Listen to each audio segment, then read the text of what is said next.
আসসালামু আলাইকুম। শুরু করছি শেষ চৈত্রের ঘ্রাণ পর্ব ৬। লিখেছেন নূরজাহান আক্তার আলো। বাড়ির মেয়েরা তাড়াহুড়ো করে বেরিয়ে গেলে সিরাত সায়নকে একবার দেখে এলেন। মুখ ফুটে কিছু না বললেও সিতারার পাশ ঘেঁষে দাঁড়ালেন। ছোট জায়ের এই অভ্যাসের কথা ভালো করে জানেন সিতারা চৌধুরী। সিরাত যখনই কিছু বলতে চায় তখন এভাবে ঘুরঘুর করে, বোকা বোকা হাসে। যতক্ষণ না নিজে থেকে কিছু জিজ্ঞাসা করবে ততক্ষণ এভাবেই চরকির মতন ঘুরতে থাকবে। আজও তাকে পাশ ঘষতে দেখে সিতারা চৌধুরী ব্যাপারটা বুঝে এটো প্লেটগুলো ধুতে ধুতে বলল, কিছু বলবি মেজো? হুম, বল। জরুরি কিছু? বড় ভাবি, বলছিলাম যে সায়নের একটা বিয়ে দিলে কেমন হয়? বয়স তো কম হলো না ছেলেটার, এমনও হতে পারে লজ্জায় কিছু বলে না। সিতারা চৌধুরী জায়ের দিকে একবার তাকিয়ে প্লেট ধুয়ে মুছে সাজিয়ে রাখলেন। তারপর ডিমগুলো ফ্রিজে রেখে বললেন, হঠাৎ এই কথা, ভালো কোনো মেয়ের সন্ধান পেয়েছিস? না না, তেমন কিছু না। সায়ন শুদ্ধ দুজনই প্রাপ্তবয়স্ক।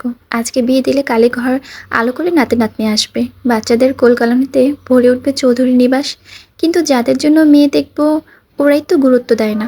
আমি বা মা হয়ে আর কতবার বুঝাবো বল দেখি।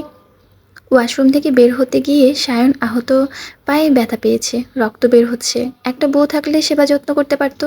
এত বড় ছেলের কখন কি লাগে আমরা কি বুঝবো? বুঝলেও ছেলেটা তো লজ্জায় কিছু বলে না, ডাকে না আমাদের।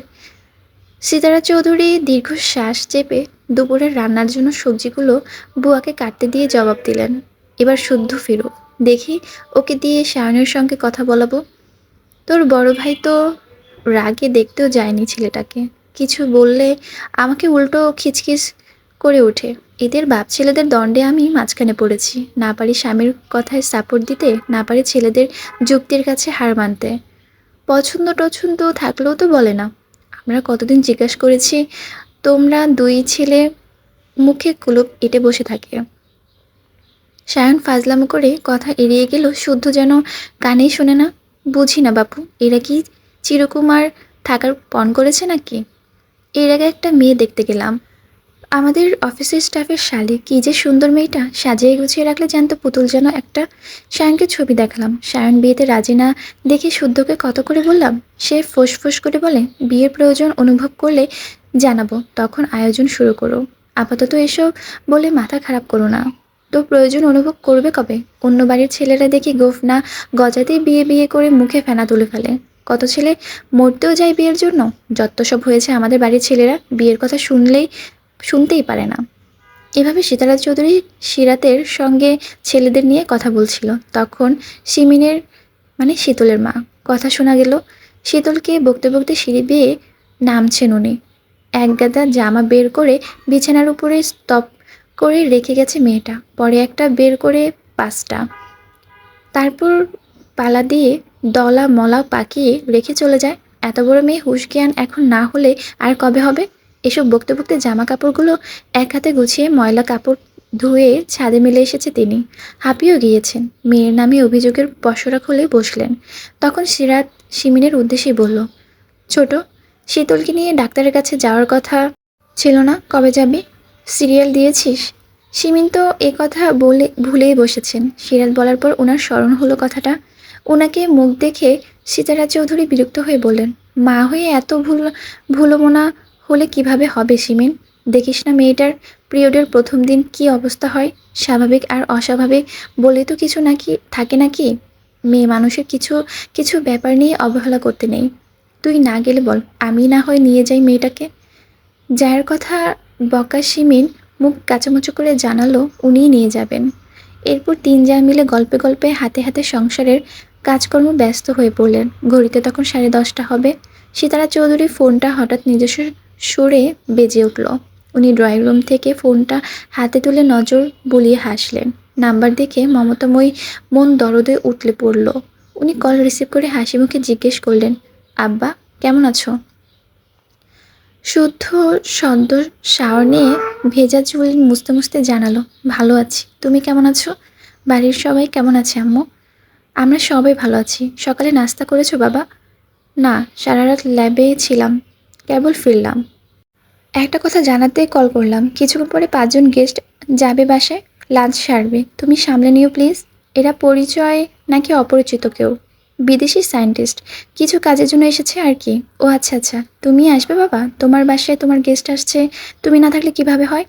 হুম, আমিও আসছি। এই তো এয়ার টিকিট কনফার্ম করেই তোমাকে জানালাম।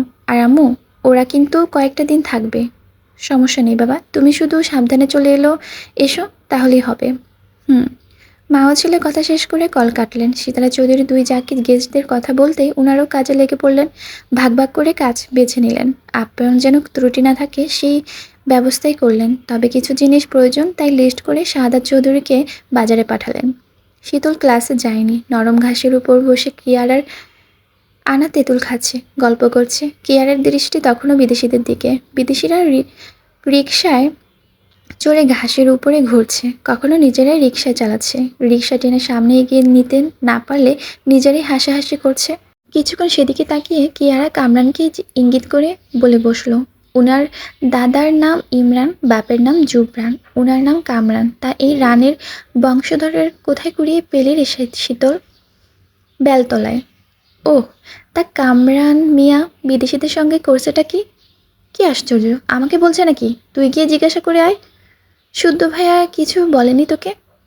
নিজে বাঁচতে চাইলে খবরদার বলছি, ওনার নাম মুখেও নিবি না। ওনার মতন বিটকেল জাতের কাজিন কারো আছে নাকি কে জানে? কপালই খারাপ। এভাবে বলছিস কেন রে শীতল? শুদ্ধ ভাইয়ার মতন এত ভদ্র ড্রেসিং ছেলে হয় নাকি? তাও আবার সায়েন্টিস্ট। এই অবধি কী কী আবিষ্কার করছে শুদ্ধ ভাই, জানিস কিছু? ব্যাঙের ছাতার নিচের বছরের পর কীভাবে বসবাস করা যায় সেই গবেষণা চালাচ্ছেন উনি। রেগে যাচ্ছিস কেন? বল না একটু শুনি। কি বলবো? সে শুধু দেখতেই ড্রেসিং না, তার হাতের চেলাকাঠের বাড়ি আরও ড্রেসিং। Sweet, tasty. খাবে একবার? টেস্ট কর, ভালো লাগবে। ভাইয়া আবার তোকে মেরেছে? শুধু মারেনি, ফোনটাও জান কবজ করেছে। যাওয়ার সময় সবাইকে গিফট দিয়েছে, শুধু আমাকে দেয়নি। লাগবে না তার দেওয়ার গিফট। সায়ন ভাইয়া বলেছে সুস্থ হলেই আমাকে শপিংয়ে করতে নিয়ে যাবে। এ কথা বলেও মুখ ভার করে ঘাসের দিকে তাকিয়ে রইল। শুদ্ধর এমন ব্যবহারে ভীষণ কষ্ট পেয়েছে সে। শখ স্বর্ণকে দুটো ড্রেস দিয়েছে, সঙ্গে ম্যাচিং হিজাব। সাম্য সৃজনকে রিমোট কন্ট্রোল হেলিকপ্টার, আর তাকে দিয়েছে দুঘাট চেলাঘাটের বাড়ি। এবারে সে কয়েকবার কবেরকার রাগ তুলেছে কে জানে। শীতলের বেজার মুখ দেখে কি আরও কিছু বলার সাহস পেল না। এখন কিছু বললেই শীতল সমস্ত রাগ তার উপরেই পড়বে। হঠাৎ শীতল কিয়ারার হাতের ফোনটা কেড়ে নিয়ে ফটাফট নাম্বার তুলে কাউকে কল দিল। অপর পাশের মানুষটা কল তুলছে না। সেও হাল না ছেড়ে একের পর এক কল দিতেই থাকলো। চারবারের বেলায় কল তুলে গমগমে সুরে বলে উঠল, swipe speaking, who are you? শীতল নিশ্চুপ। কারো কথা না শুনে হ্যালো হ্যালো করে শেষমেশ কলটা কেটেই দিল অপর পাশের মানুষটা। তাতে শীতলের রাগের পারদ দ্বিগুণ বাড়ল। সে আবার কল করলো সেই নাম্বারে। কিয়ারা বসে বসে শীতলের কাণ্ড দেখছে। এবারও কল বেজে বেজে শেষ মুহূর্তে কল রিসিভ হতেই সে গলার সুর পরিবর্তন করে ন্যাকা সুরে বলল, বিশুদ্ধ বলছেন? না, বিশুদ্ধ সাহেব ভালো হয়ে যান, ভালো হতে টাকা লাগে না। ব্যথা কমে গেছে? কিসের ব্যথা? এই যে চালাকার দিয়ে দুঘা দিয়ে এলাম, তার ব্যথা। নিষেধ করেছিলাম না আমার সঙ্গে চালাকি না করতে? শীতল মুখ লটকে তাকিয়ে আছে কিয়ারার দিকে। ইস, মুখে ওড়না গুজিয়ে কথা বলে কি লাভ হলো? বুঝি তো ফেললো। মুখ থেকে ওড়না বের করে সে কিছু বলার আগে শুদ্ধ বলল, কলের কারণ? আপনাকে একটু দরকার ছিল। কেন? শোকেসে সাজিয়ে রাখার জন্য। এই কথা বলে শীতল কল কেটে ফোনের দিকে তাকিয়ে মুখ ভেঙচি দিয়ে বলল, দিলাম খোঁচা, এবার মারেন দেখি কেমনে পারেন। একথা বলে শীতল সুন্দর করে হাসল। এবার শান্তি লাগছে। সে স্বস্তির নিঃশ্বাস ফেলে শুদ্ধর ফোন নাম্বার ডিলিট করে কিয়ারাকে ফোন ফিরিয়ে দিল। আজ একটু বেশি সাহস দেখিয়ে ফেলেছে, কারণ সে জানে শুদ্ধ এবার দেরি করে বাড়ি ফিরবে। বড় মাকে তাই বলতে শুনেছে, দেরি করে এলে ভুলে যাবে আজকের কথা। এ কথা ভেবে একটু খোঁচালো আর কি। এখন শুদ্ধ খোঁচা খেয়ে দিন পার করুক।